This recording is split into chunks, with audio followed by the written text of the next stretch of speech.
Hey, good morning, Bobcat Nation. It's me, Dr. Morales. I'm actually here at Washington, as you probably can guess. So yeah, it's been busy. A lot of parents are coming in to register their kids for next year.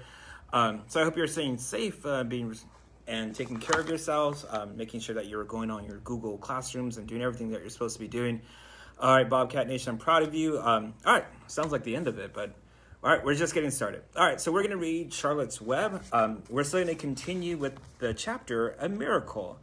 And remember, the miracle was when Charlotte did a web and it said, some pig. All right, so we're going to continue. All right. It's just a common gray spider, said Zuckerman. They got up and together they walked down to Wilbur's yard. You see, Edith, it's just a common gray spider. Wilbur was pleased to receive so much attention. Lurvy was still standing there, and Mr. and Mrs. Zuckerman, all three, stood for about an hour, reading the words on the web over and over and watching Wilbur. Charlotte was delighted with the way her trick was working. She sat without moving a muscle and listened to the conversation of the people. When a small fly blundered into the web just beyond the word pig, Charlotte dropped quickly down, rolled the fly up, and carried it out of the way. After a while, the fog lifted. The web dried off, and the words didn't show up so plainly. The Zuckermans and Lurvy walked back to the house. Just before they left the pig pen, Mr. Zuckerman took the last look at Wilbur. You know, he said, in an important voice, I thought all along that pig of ours was an extra good one. He's a solid pig. That pig is as solid as they come. You notice how solid he is around the shoulders, Lurvy? Sure I do, said Lurvy. I've always noticed that pig. He's quite a pig. He's long and he's smooth, said Zuckerman. That's right, agreed Lurvy. He's as smooth as they come. He's some pig. When Mr. Zuckerman got back to the house, he took off his work clothes and put his best suit. Then he got into his car and drove off to the minister's house. He stayed there for an hour and explained to the minister that a miracle had happened on the farm. So far, said Zuckerman, only 4 people on earth know about this miracle. Myself, my wife, Edith, my hired man, Lurvy, and you. Don't tell anyone else, said the minister. We don't know what it means yet, but perhaps if I give thought to it, I can explain it in my sermon next Sunday. There can be no doubt that you have the most unusual pig. I intend to speak about it in my sermon and point out the fact that this community has been visited by a wondrous animal. By the way, does a pig have a name? Well, yes, said Mr. Zuckerman. My little niece calls him Wilbur. She's a rather silly child, full of notions. She raised the pig on a bottle, and I bought him from her when he was a month old. He shook hands with the minister and left. Secrets are hard to keep. Long before Sunday came, the news spread all over the county. Everyone knew that a sign had appeared in a spider's web on the Zuckerman's place. Everybody knew that the Zuckermans had a wondrous pig. People came from miles around to look at Wilbur and to read the words of Charlotte's Web. The Zuckerman's driveway was full of cars and trucks from morning till night.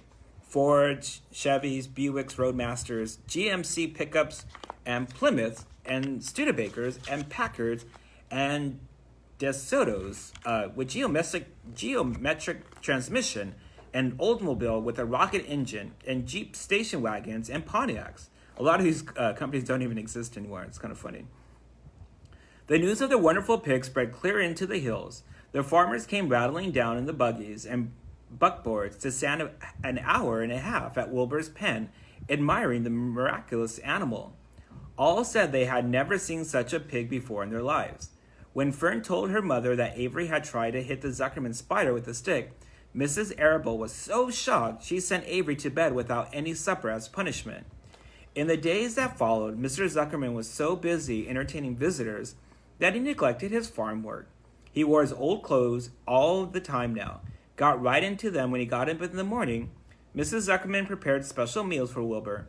Lurvy shaved and got a haircut, and his principal farm duty was to feed the pig while people looked on. Mr. Zuckerman ordered Lurvy to increase Wilbur's feeding from 3 meals a day to 4 meals a day. The Zuckermans were so busy with visitors, they forgot about other things on the farm. The blackberries got ripe, and Mrs. Zuckerman failed to put any blackberry jam. The corn needed hoeing, and Lurvy didn't find time to hoe it. On Sunday, the church was full. The minister explained the miracle. He said the words on the spider's web proved that human beings must always be on the watch for the coming of wonders. All in all, Zuckerman Pigpen was a center of attraction. Fern was happy, for she felt that Charlotte's trick was working and that Wilbur's life would be saved. But she found that the barn was not nearly as pleasant. Too many people. She liked it better when she could be all alone with her friends and animals. Oh, it's an interesting chapter. I really like it, and I'll show you some of the pictures. This is a picture of people all trying to go to the barn to go see the spider web. It's funny about this chapter. There's kind of a little darkness to it. She wants to back to normal when she was just with the animals. It was just her and Wilbur and Charlotte, and things are not the same. And another thing that I really like about this chapter is they kind of talk about responsibility. The Zuckermans got kind of caught in the moment with Wilbur and with some pig, and they kind of forgot about doing their chores. So it's kind of interesting. I really like this part of the chapter because it's, it might be something that's kind of foreshadowing. There's always something that's really positive. Then there's also something kind of, sometimes are dark. But we're going to focus on the positive. And so I love this book because there's so many amazing themes in it, so many underlining themes.